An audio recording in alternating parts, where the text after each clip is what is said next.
Aura Kasih terlihat bak gadis Bali saat pakai kebaya.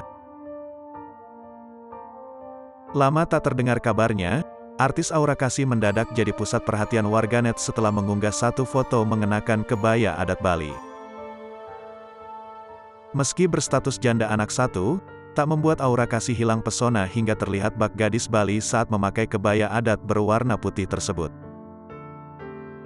Bahkan, foto Aura Kasih mengenakan kebaya adat Bali tersebut telah mendapat suka dari para pengikutnya sebanyak 63.272. Sayangnya, pada foto yang diunggah Aura Kasih pada tanggal 21 November tahun 2022 tersebut, tidak ada komentar dari netizen.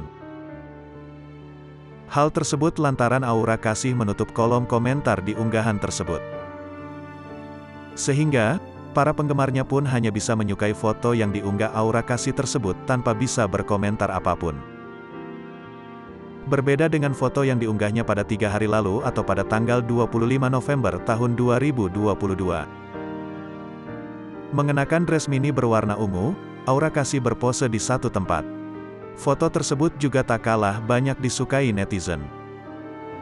Selain itu, Aura Kasih juga mempersilahkan netizen untuk berkomentar di unggahannya itu. Lantaran terlihat kolom komentar di foto terbaru itu tak ditutup Aura Kasih.